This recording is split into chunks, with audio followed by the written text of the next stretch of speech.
Engkau Tuhan yang tidak menyayangkan anak-Mu sendiri, melainkan yang telah menyerahkannya bagi kami semua. Bagaimanakah mungkin Engkau tidak mengaruniakan segala sesuatu kepada kami bersama-sama dengan Yesus Kristus yang Kau serahkan kepada kami. Terima kasih Tuhan, terima kasih Bapa. Kami tahu ada Engkau di dalam hidup kami, sehingga apa yang kami perlukan sudah ada di dalam kami. Terima kasih Bapa, terima kasih Bapa.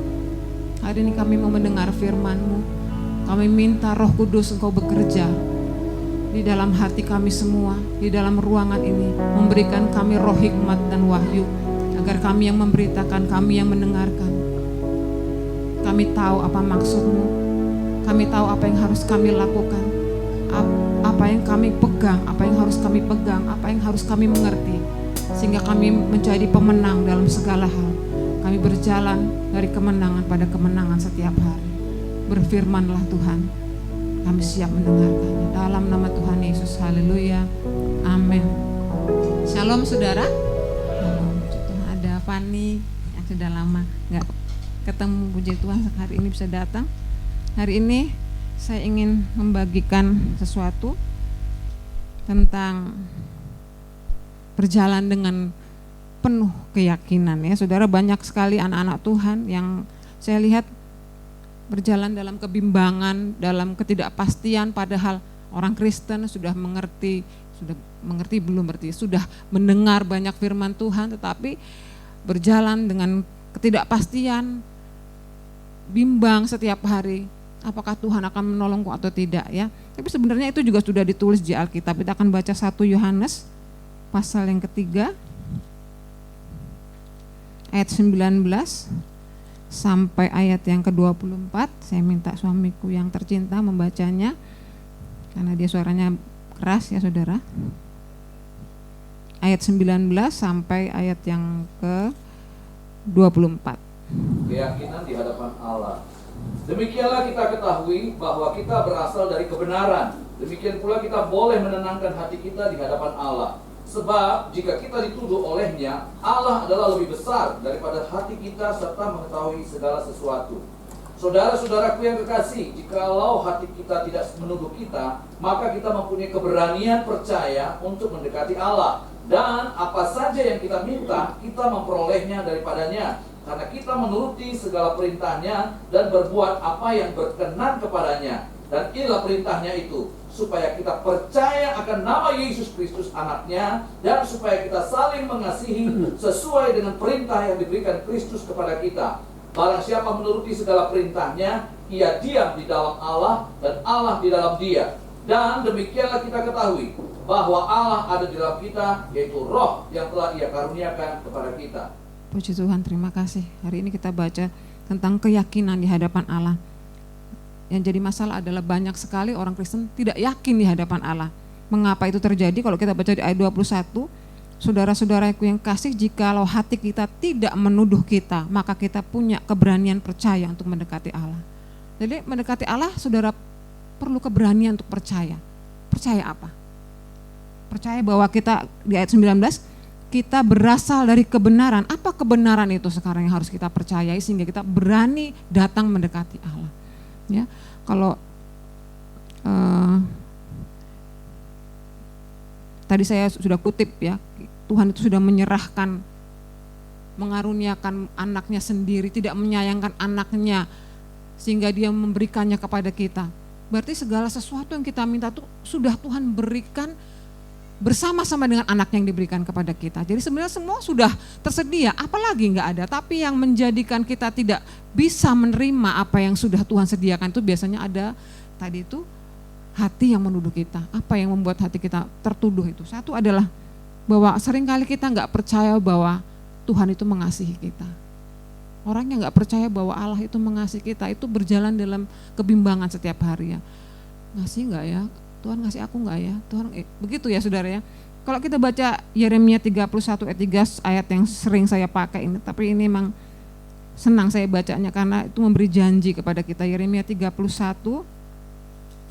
ayat 3 saya bacakan. Dari jauh Tuhan menampakkan diri kepadanya. Aku mengasihi engkau dengan kasih yang kekal.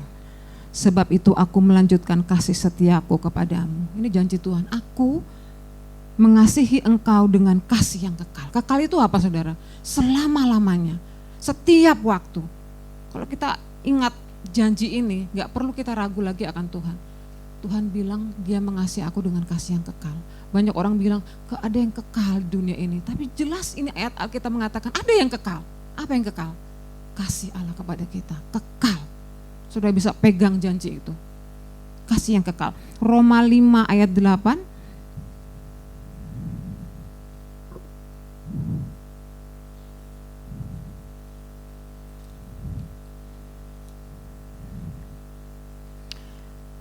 Akan tetapi Allah menunjukkan kasih-Nya kepada kita oleh karena Kristus telah mati untuk kita ketika kita masih berdosa. Ayat 9 selanjutnya, lebih-lebih karena kita sekarang telah dibenarkan oleh darah-Nya, kita pasti akan diselamatkan dari murka Allah. Ayat 10 selanjutnya, sebab jikalau kita ketika masih seteru, masih musuh ya, seteru itu musuh, diperdamaikan dengan Allah oleh kematian anaknya, lebih-lebih kita yang sekarang telah diperdamaikan, pasti akan diselamatkan oleh hidupnya. Ya, puji Tuhan, pegang itu saudara. Waktu kita masih berdosa aja Tuhan sudah mengasihi kita. Berarti kasih Tuhan itu sudah dari dulu, ya, dari awal dunia ini diciptakan sampai sehari ini, sampai selama-lamanya Tuhan mengasihi kita. Pegang itu baik-baik. Jadi kalau ada bilang Tuhan gak mengasihi, itu bohong saudara. Tuhan mengasihi kita, sangat mengasihi kita. Bahkan ketika kita masih berdosa, masih jelek, masih istilahnya segala macam keburukan ada di hidup kita, Tuhan sudah mengasihi kita. Seorang hamba Tuhan, Ken Leck, saya suka baca bukunya. Dia seorang hamba Tuhan di Australia. Dia punya ilustrasi ya tentang kadang-kadang orang Kristen itu seperti bimbang akan kasih Tuhan. Tadi kita nyanyi tentang kasih Tuhan, saya percaya itu juga konfirmasi hari ini saya bicara tentang kasih Tuhan. Orang Kristen itu seperti gini ya, ada seperti seorang gadis ya, pemudi cewek yang naksir seorang di sekolah, seorang pemuda di SMA misalnya ya, seorang laki-laki yang sekarang istilahnya apa ya, gebetan gitu ya, gebetan apa Filipian kayak nama suku ya, Kolosian, Galatia, Roman, sekarang gebetan ya, gebetan di sekolah dia punya gebetan. Jadi kalau waktu satu ketika dia lihat cowok yang dia taksir ini, dia lihat terus cowok ini menanggapi, meresponi, berbicara sama dia, ngobrol. Lalu setelah ngobrol cewek ini merasa apa? Wah, dia benar-benar juga naksir aku juga. Gayung bersambut, cinta berbalas gitu ya pasti ya. Wah, dia senang sama aku juga gitu ya. Hari itu dia merasa senang. Karena waktu dia ngobrol tuh kayaknya disambut baik gitu sama cowok itu. Tapi kemudian besok pagi dia lihat ternyata cowok yang dia taksir itu sedang ngobrol sama cewek lain. Lalu dia penuh pandangannya, ya dia berarti gak mengasihi aku dong ya. Lalu besoknya lagi dia sedang ke perpustakaan, tiba-tiba bertubrukan sama cowok itu, bruk gitu ya, kayak di drama-drama, bukunya jatuh plak gitu ya, terus diambil gitu, terus saling pandang, terus dia tersenyum cowok itu, wah dia mengasihi aku, ya dia mencintai aku juga, pasti dia naksir aku. Tapi di hari yang sama dia ketemu cowok itu lagi di pintu gerbang sekolah, dia cuek aja, lewat begitu aja. Loh kok dia diam aja? Berarti dia gak mencintai aku. Lalu dia, cewek itu berakhir di belakang sekolah, di pekarangan yang ada bunga-bunganya, dia ambil bunga, lalu dia copotin tuh kelopaknya satu-satu. Dia mencintai aku, lalu kelopak satu, dia tidak mencintai aku, terus dia mencintai aku, dicopotin satu-satu sampai kelopak terakhir itulah yang menentukan apakah cowok itu mencintai dia apa enggak. Ya, kita seperti itu juga. Orang Kristen itu sering seperti itu. Benar enggak? Kalau dompetnya tebel, kita bilang, wah Tuhan sayang sama aku, lihat dompetku tebel.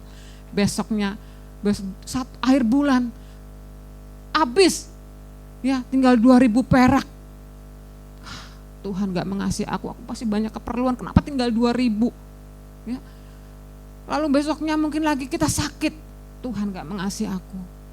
Lalu kita berapa bulan sehat, Tuhan mengasihi aku sehat, aku bisa jalan-jalan kemana-mana. Semua ini karena Tuhan mengasihi aku. Sering merasa begitu saudara? Kadang senang, kadang aku dikasih Tuhan, aku dikasih aku. Gitu setiap hari. Karena landasan kita apa? Keadaan yang kita lihat. Kita enggak berpegang pada janji Tuhan bahwa aku mengasihimu dengan kasih yang kekal. Kekal loh saudara, setiap waktu. Bahkan sebesar apa sih Tuhan mengasihi kita? Sebesar apa saudara? Sebesar nyawanya sendiri, dia sudah serahkan bagi kita. Ada yang sudah mati bagi saudara? Enggak ada ya kayaknya ya. Tuhan begitu mengasihi kita. Saya kalau mengingat kasih Tuhan, cukup mengingat kasih Tuhan itu sudah cukup bagi saya untuk memulai penyembahan, puji-pujian. Kenapa? Karena saya merasa kasih Tuhan itu begitu besar bagi saya. Bagaimanapun kita, bagaimanapun kondisi kita, jeleknya kayak apa, Tuhan tetap mengasihi kita. Kasih Tuhan itu enggak seperti kasih manusia yang kalau istilahnya naik turun bergelombang sesuai dengan keadaan kantong ya. Kalau punya uang kita disayangi, kalau nggak punya uang kita dijauhi, ya itu kasih manusia. Tapi kasih Tuhan tidak melihat keadaan kita, itu kasih yang agape, yang walaupun, bukan jikalau, tapi kasih yang walaupun kamu buruk, walaupun kamu nggak punya uang, aku tetap mengasihi engkau. Itu yang harus kita pegang, sehingga kita punya keberanian untuk datang sama Tuhan. Aku hari ini begini Tuhan, tapi aku percaya Engkau mengasihi aku, jadi aku berani datang kepadamu.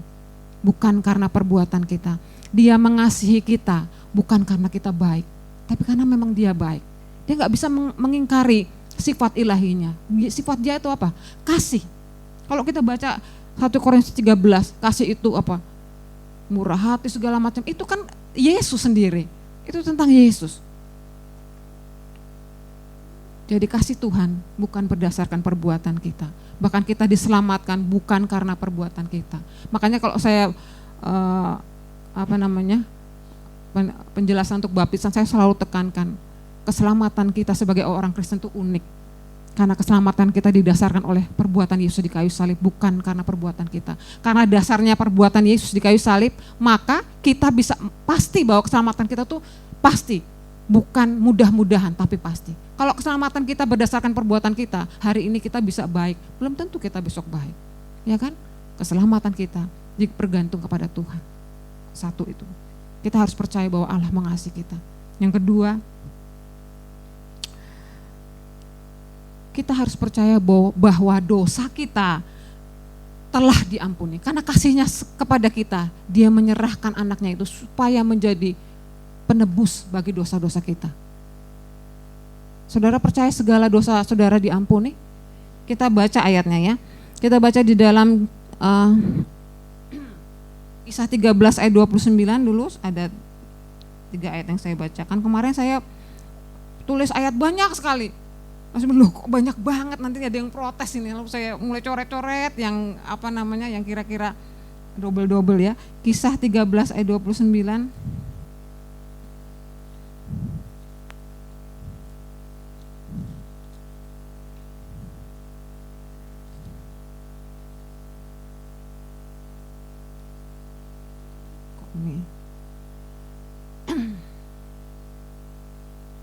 Bukan itu saudara. Kita ke Ibrani aja, Ibrani 8 ayat 12. Ibrani 8 ayat 12. Ini akibat saya kemarin membuang-buang yang kebanyakan itu saudara. Kita ambil satu ayat lagi, Ibrani 8 ayat 12.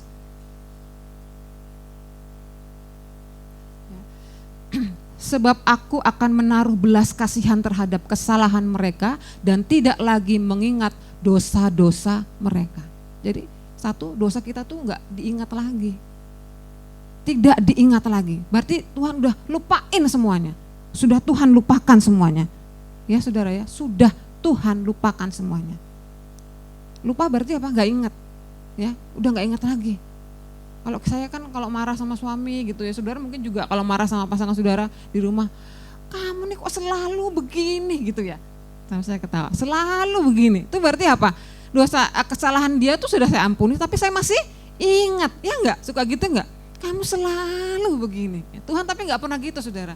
Jadi kalau kita salah dia enggak akan mungkin katakan, kamu anakku kok selalu begitu. Enggak mungkin, karena dia sudah memutuskan untuk melupakan. segala kesalahan kita. Ya, tadi dikatakan menaruh belas kasihan terhadap kesalahan mereka.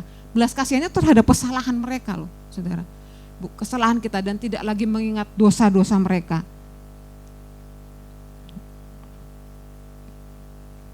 Ya, satu ayat lagi, 1 Yohanes 1 ayat 7. Ini yang tadi tidak mengingat, yang ini segala dosa kita sudah disucikan. 1 Yohanes 1 ayat 7.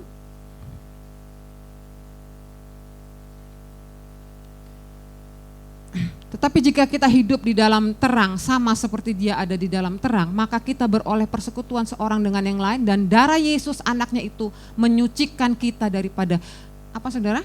Segala dosa. Tadi nggak diingat, sekarang semua dosa kita sudah disucikan. Segala dosa kita sudah dilupakan dan sudah disucikan. Tapi kita anak Tuhan tuh sering kasih diskon sama ayat ini. Separuh aja. Jadi waktu kita sebelum bertobat sampai terima Tuhan tuh dihapuskan. Begitu selesai menerima keselamatan, menerima Yesus, nah itu mulai kita berusaha untuk mengaku, minta ampun dosa setiap hari. Padahal segala dosa kita itu sudah dihapuskan, sudah dilupakan. Jadi sebenarnya saudara, kalau saya baca sebuah artikel kemarin, bagus artikelnya saudara. Jadi sebenarnya Tuhan itu melihat kita itu terpisah dari dosa. Yang membuat kita itu dianggap bersatu dengan dosa itu hukum Taurat. Ya. Jadi kalau ada orang berzina dikatakan sebagai pezina. Orang berbohong dibilang pembohong. Orang mencuri dianggap pencuri. Kita jadi satu sama dosa kita. Padahal Tuhan enggak begitu. Dia memandang kita terpisah dari dosa kita. Makanya dia memberi satu sistem. Coba lihat pengorbanan waktu di zaman Taurat.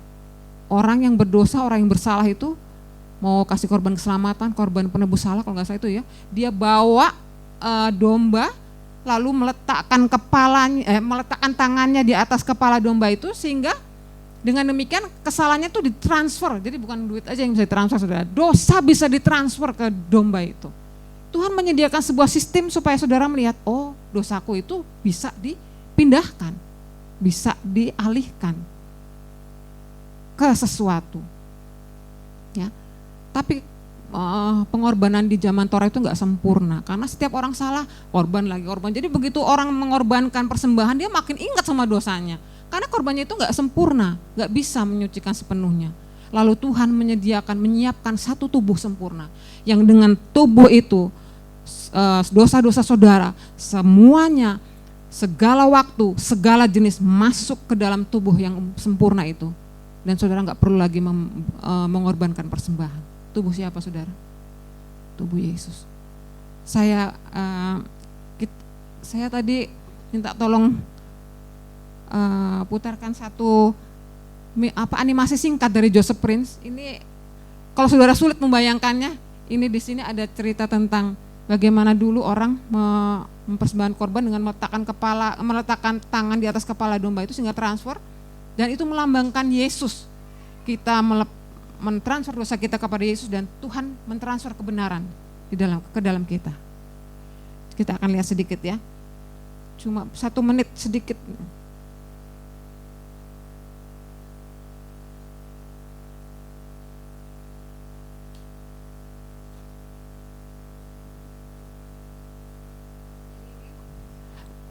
Orang yang ditaruh tangan ke atas domba itu yang mau ditebus kesalahannya, lalu dari domba itu, yaitu Yesus, yang melambangkan Yesus ya, itu yang hitam-hitam itu dosanya ya, lalu yang putih-putih yang ditransfer ke orang itu adalah kebenaran Tuhan. Itu begitu ya. Nah, jadi orang itu setelah mempersembahkan ya, dia dombanya yang disembelih ya, dombanya yang diperiksa, dan orang itu pulang dengan dibenarkan Tuhan, diberkati, karena dosanya dipindah ke atas tubuh domba itu, yang sebenarnya adalah gambaran dari Yesus sendiri. Dia pulang diberkati. Ya, jadi pada waktu domba itu datang, yang diperiksa bukan orang yang mau mempersembahkan domba itu yang punya salah. Yang diperiksa siapa? Dombanya. Cacat enggak ya, karena yang harus domba yang tidak cacat. Tapi orang itu sendiri yang sebenarnya punya salah, enggak diperiksa. kesalahannya ditransfer ke domba itu, begitu juga kita. Dosa-dosa saudara ditransfer ke Tuhan Yesus di kayu salib. Sehingga hari ini saudara bebas dari segala dosa, segala. Bukan separuh-separuh, bukan sebagian. Ya, jadi kalau saudara dulu diselamatkan, cukup dengan percaya lalu dosa saudara ditransfer kepada Yesus. Setelah diselamatkan sama juga, saudara tinggal percaya, tinggal di dalam Yesus. Maka semua dosa saudara itu sudah ditransfer. Jadi kita sekarang orang Kristen itu hidupnya bebas sebenarnya. Karena pada saat kita menerima kebenaran Tuhan, ya, kita dibenarkan, itu di situ terjadi pengampunan. Jadi kalau kita baca Efesus 1, saudara, Efesus 1, saya enggak catat ayatnya, Efesus 1.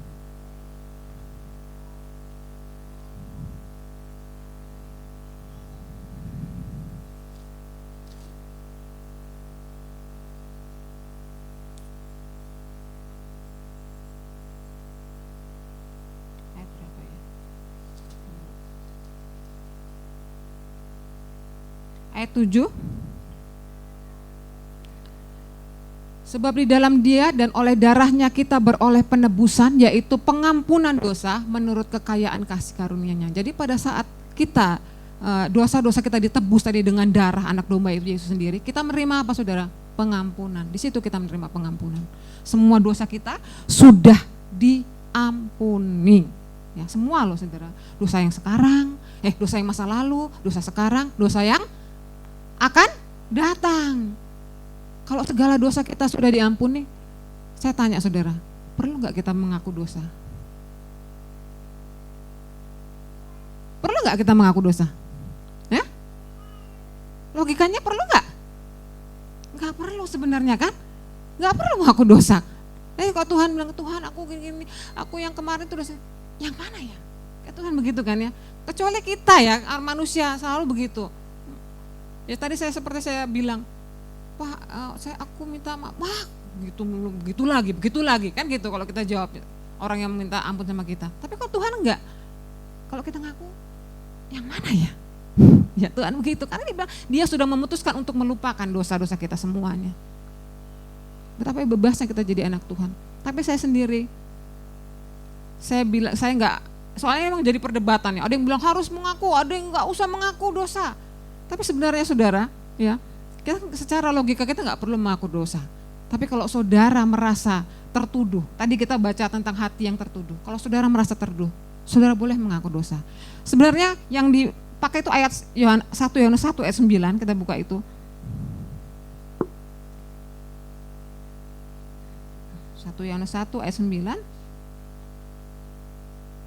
Jika kita mengaku dosa kita, maka Ia adalah setia dan adil sehingga Ia akan mengampuni segala dosa kita dan menyucikan kita dari segala kejahatan. Ini makanya orang banyak berkata, harus mengaku baru disucikan. Padahal mengaku di situ sebenarnya dalam bahasa Yunani-nya itu berarti sepakat dengan atau setuju dengan. Jadi kita setuju bahwa kita ini sebenarnya perlu Tuhan.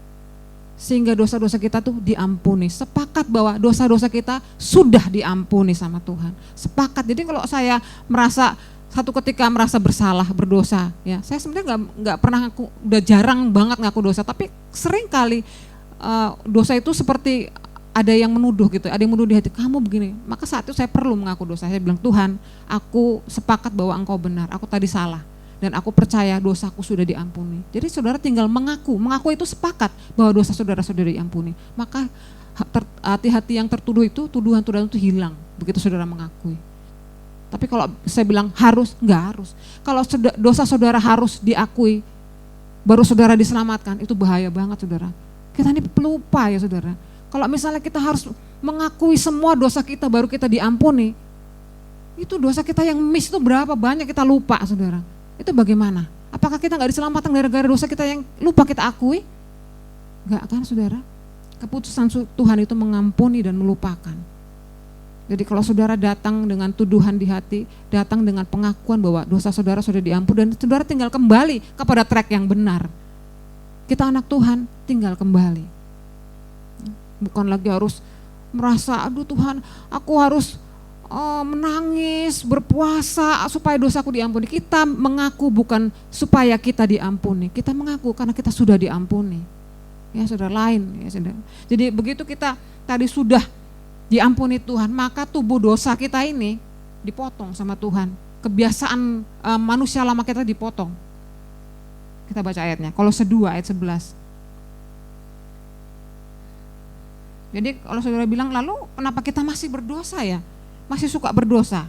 Sama juga ya kalau kita bilang Tuhan sudah menanggung penyakit kita, tapi kita kok masih sakit ya? Ya saudara ya. Kolose 2 ayat 11 mengatakan, dalam Dia kamu telah disunat bukan dengan sunat yang dilakukan oleh manusia, tetapi dengan sunat Kristus yang terdiri dari penanggalan akan tubuh yang berdosa. Jadi manusia lama kita, tubuh yang berdosa itu dipotong dari hidup kita, digantikan dengan roh kita tuh dibaharui. Kita sudah belajar bahwa begitu kita menerima Yesus, yang dibaharui apa? Roh kita, yang ilahi itu masuk ke dalam kita. Sehingga kita ini bisa berkata tidak sama dosa. Kita masih bisa berdosa karena kita masih hidup di dalam daging, tapi kita bisa memilih untuk tidak berdosa. Itu bedanya saudara. Kenapa? Ada roh Tuhan di dalam hidup kita. Ingat waktu Yesus waktu dicobai, dia tuh habis terima Roh Kudus ya, waktu baptis Roh Kudus tuh turun ke atasnya, baru dia dicobai. Apakah dia kalah dalam pencobaan itu? Enggak, dia menang. Dia sedang menunjukkan kepada kita, kalau roh Tuhan sudah tinggal dalam hidup kita, maka kita bisa berkata tidak kepada dosa. Kita punya kuasa atas dosa. Kasih karunia bukan mengizinkan kita berbuat dosa, tapi kasih karunia membuat kita menang atas dosa. Karena roh Tuhan itu diberikan kepada kita. Ya, roh yang sama yang seperti Tuhan miliki itu ada di dalam kita. Dan jika roh Dia yang membangkitkan Yesus dari antara orang mati diam di dalam kamu, maka Ia yang telah membangkitkan Yesus Kristus dari antara orang mati akan menghidupkan juga tubuhmu yang fana oleh rohnya yang diam di dalam kamu. Jadi kita ini punya sesuatu yang luar biasa. Jadi jangan bilang aku gak berdaya soalnya aku dibujuk-bujuk sama temanku, aku harus ikut mereka rokok, main judi, segala macam apa. Saudara, kita sebenarnya gak bisa lagi ngomong begitu, karena di dalam, kalau kita sadar di dalam hidup kita ada roh yang luar biasa, kita bisa berkata tidak sama dosa. Itu bedanya. Kalau dulu di dalam tubuh yang lama, di dalam hidup yang lama, yang manusia lama kita masih belum dipakukan di salib bersama dengan Kristus, kita mungkin bisa aja mengikuti mereka. Kemauannya terus berdosa, tetapi begitu kita terima Yesus sebagai juru selamat, maka tubuh manusia lama kita tuh disalibkan dan rohnya itu ditempatkan dalam hidup kita sehingga kita bisa berkata tidak terhadap dosa. Itu bedanya. Sadari itu saudara. Saudara punya roh yang luar biasa dalam hidup saudara. Jadi saudara nggak perlu ngikutin aku nggak bisa, nggak berdaya lagi, aku bisa berdosa. Bisa, tapi saudara bisa tidak berdosa. Itu pilihan. Tuhan juga punya pilihan. Yesus itu juga punya pilihan untuk mengikuti bujukan iblis, cobaan iblis, tapi dia punya roh yang memberikan dia kekuatan untuk berkata tidak terhadap dosa, ya. Puji Tuhan.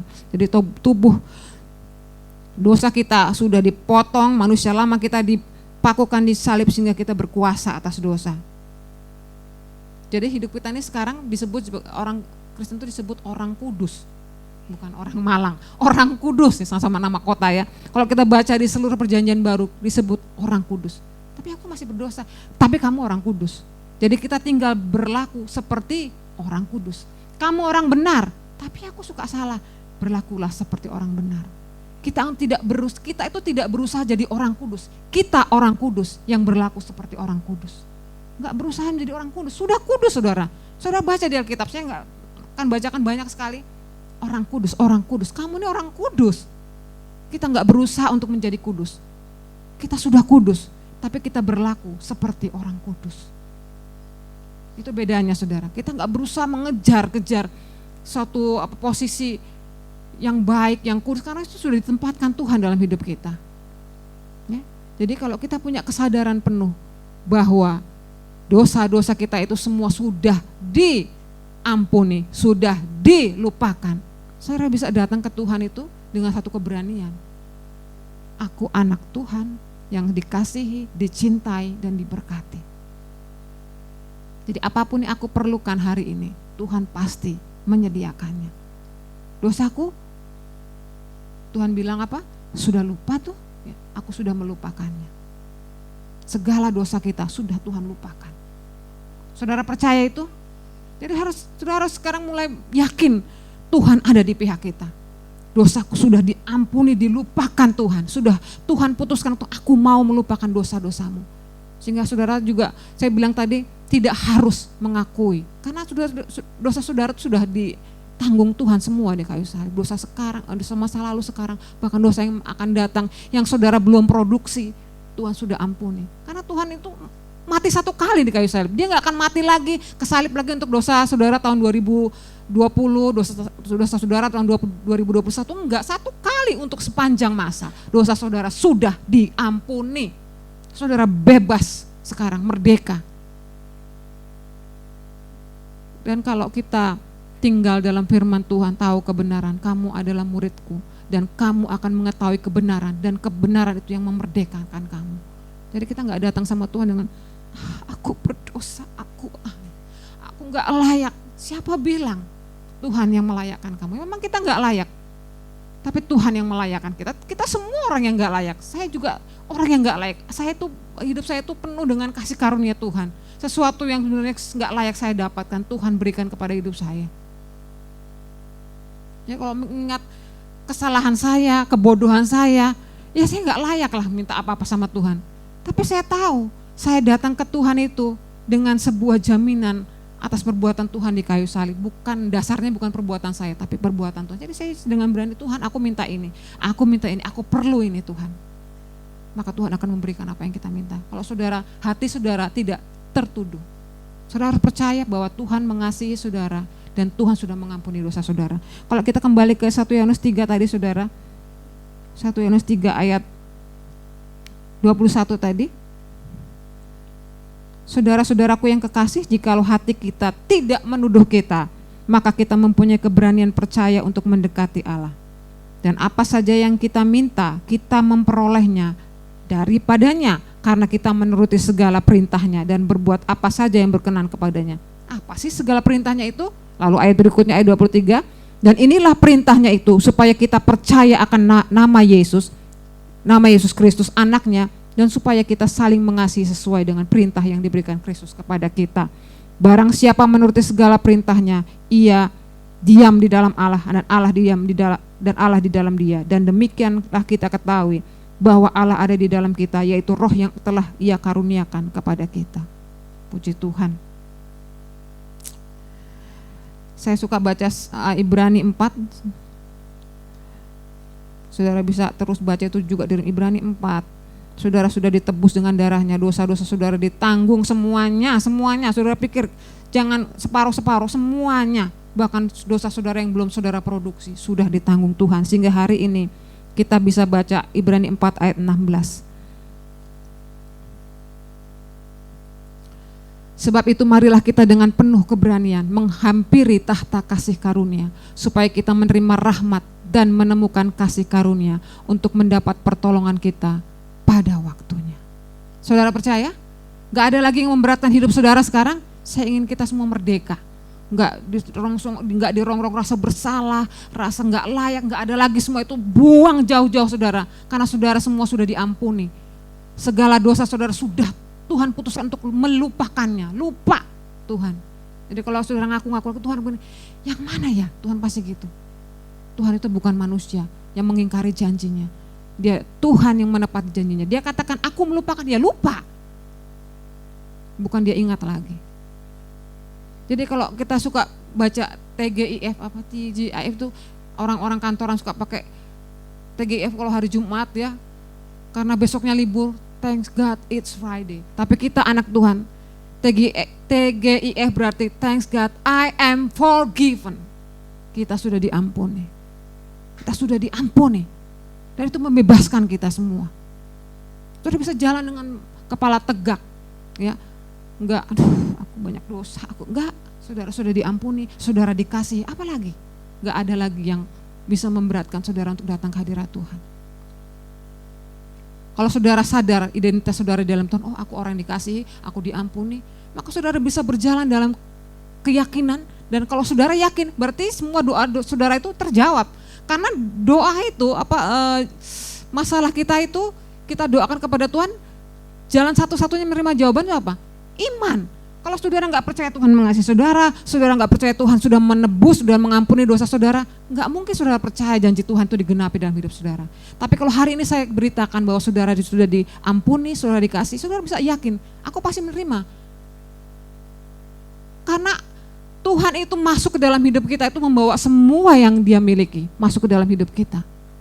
So nggak ada lagi yang jadi alasan untuk Tuhan tidak memberikan segala sesuatu kepadaku.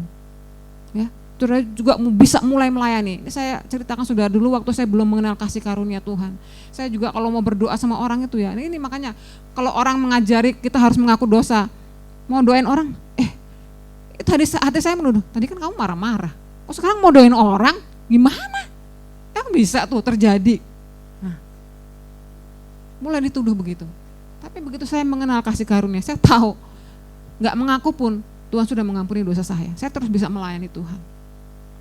Tumpang tangan kepada yang sakit, mendoakan orang sakit. Kenapa saya ini udah dijamin sama Tuhan? Dosa saya sudah dilupakan sama Tuhan. Kalau mau kembali tinggal ngadepin Tuhan. Tuhan, aku tadi salah. Aku mengaku aku salah. Aku percaya Engkau sudah mengampuni. Aku balik lagi ke jalur yang sebenarnya. Gak ada alasan bagi kita. Maka itu saya dengar satu kesaksian seorang hamba Tuhan di tahun 2012, namanya Tom Scarella. Dia melihat visi. Di dalam visinya itu dilihat ada 4 bingkai. Ya. Bingkai yang pertama itu grace, dia lihat tulisan. Bingkai yang kedua tulisnya adalah sonship. Grace tadi kasih karunia, sonship itu anak atau posisi sebagai anak. Lalu bingkai yang ketiga adalah kingdom, kerajaan. Bingkai yang keempat adalah signs, wonder, and miracle. Jadi Tuhan sedang berbicara sama dia. Tuhan akan mulai dengan dahsyat ya, mulai tahun itu akan melanda anak-anak Tuhan dengan pengajaran kasih karunia tentang kebenaran bahwa saudara sudah dibebaskan, sudah diampuni, sudah dibenarkan. Lalu sonship, saudara tahu identitas saudara sebagai anak. Kalau saudara tahu identitas saudara sebagai anak, maka saudara akan berjalan dengan keyakinan dan masuk kepada kingdom. Kingdom itu authority, bicara tentang otoritas. Maka saudara mulai memerintahkan iblis pergi dari kehidupan saudara, iblis pergi dari kehidupan orang-orang yang dilayani, ya, maka akan terjadi miracle, signs and wonder, tanda-tanda ajaib dan heran. Kalau saudara tidak tahu kebenaran firman Tuhan, saudara tidak tahu kasih karunia, saudara nggak akan bisa berjalan dalam posisi sebagai anak. Saudara akan nggak yakin setiap hari. Tapi kalau saudara tahu kasih karunia Tuhan, saudara akan berjalan dengan keyakinan, aku anaknya setiap hari, bukan kadang-kadang anaknya, bukan sekarang anaknya, besok bukan. Setiap hari saudara anak Tuhan. Gak ada yang bisa ngubah itu. Gak ada satupun. Biarpun saudara sekali masih jatuh dalam kesalahan, jatuh lagi dalam kesalahan, tetap saudara anak Tuhan. Karena posisi sebagai anak gak ada yang bisa gantiin. Saya udah contohkan berkali-kali. Gak mungkin kita bisa memutuskan kesalahan apa hubungan kita dengan anak kita cuma gara-gara dia nakal. Enggak, pasti kita cuma tegur dia. Begitu juga Tuhan, posisi kita sebagai anak tidak terubahkan, posisi yang tetap. Kalau saudara yakin posisi saudara sebagai anak, maka saudara akan bergerak di dalam otoritas, mulai melayani orang dengan keyakinan, aku anaknya, di dalamku ada kuasa yang besar. Dan saudara akan mulai mengerjakan miracle, mujizat, tanda ajaib dan heran. Saudara percaya itu? Saya juga sama suami sedang belajar itu, saudara. Kenapa dulu kami melayani dengan dasarnya bukan kasih karunia. Jadi kadang-kadang melayani orang, oh kamu nih harus begini, harus begitu, harus begini, kamu ada ini sih makanya kamu gak disembuhkan. Tapi sebenarnya saudara, tidak ada sama sekali halangan untuk orang menerima kesembuhan dan melayani kesembuhan, gak ada. Halangan yang satu-satunya halangan adalah kalau kita berpikir ada halangan, berarti ada halangan. Tapi sebenarnya gak ada satu halangan pun untuk menyembuhkan orang atau bergerak di dalam karunia kesembuhan. Karena yang kita pakai itu kuasa Tuhan di dalam, kita ini cuma konduit alat, saluran doang gitu saudara. Jadi gak ada hubungannya dengan kita semua. Kalau Tuhan bilang orang percaya akan meletakkan tangan atas orang sakit dan orang itu sembuh, ya sudah meletakkan tangannya aja. Coba saudara baca di Alkitab. Mana pernah Yesus mewawancarai orang, kamu tuh begini ya baru disembuhkan. Kamu kurang begini, enggak ada saudara. Dia langsung sembuhkan, enggak tanya-tanya dulu, jarang. Ada beberapa tapi tidak menjadi metodenya untuk melayani kesembuhan nanya-nanya orang. Karena apa? Tuhan menghargai setiap orang. Tuhan tuh melihat orang tuh terpisah dari dosanya. Kenapa Tuhan membenci dosa? Karena dosa menghancurkan hidup orang. Dampaknya buruk kepada manusia. Itu yang menyebabkan Tuhan tuh membenci dosa. maka dia ingin membuat manusia terpisah dari dosa dan dosanya itu ditebus sama Tuhan. Dan hari ini kita jadi orang-orang yang bebas. Kita anak-anaknya, kita punya otoritas dan kita akan melakukan tanda-tanda heran dan ajaib dan mujizat Tuhan. Saudara percaya? Amin. Puji Tuhan, itu yang bisa saya sampaikan. Tadi saya waktu mau berangkat tanya sama Kesha, nyanyinya lagu apa mah? Itu lagu Kuasa Salibnya, NDC. Itu kata-katanya di atasnya awal, ada tempat yang mulia, anugerahmu tercurah. Ada tempat. Tempat apa mah? Tempat apa saudara? Tempat di mana anugerah tercurah itu di mana saudara? Ya, di salib Kristus. Di situ tempat anugerah Tuhan tercurah. Kalau saudara baca Mazmur 118 yang dikatakan, inilah hari yang dijadikan Tuhan. Mari kita bersorak-sorai dan bersukacita karenanya. Itu sebenarnya bukan bicara hari-hari biasa saudara. Itu hari di mana Tuhan mati di kayu salib, menderita di salib. Kalau saudara baca mulai dari ayat 10 sampai terakhir itu bicara tentang penderitaan Tuhan dan kemenangan Tuhan. Hari itu di kayu salib, kebinasaan saudara ditukar dengan keselamatan. Sakit saudara ditukar dengan kesembuhan. Hukuman saudara digantikan dengan kebebasan. Ya. Kutuk saudara diganti dengan berkat. Kesialan saudara diganti dengan kemujuran. Di mana saudara? Di salib Kristus. Di situ letak di mana kita menukar segala sesuatu yang buruk itu kepada Tuhan dan yang baik itu kita terima. Seperti tadi domba itu kita letakkan kepalanya, diletakkan tangan di atas domba itu, maka yang buruk masuk semua, hitam-hitam itu masuk ke dalam domba itu, dan domba itu memberikan kita sinar, yaitu kebenaran Tuhan. Pertukaran ilahi itu terjadi ketika Tuhan mati di kayu salib. Saudara menerima yang baik hari ini, dan Tuhan sudah menanggung semua yang buruk. Sehingga bukan saja pada saat saudara menerima keselamatan, tapi seterusnya saudara akan menerima yang baik-baik dari Tuhan. Puji Tuhan. Saya undang pemain musik.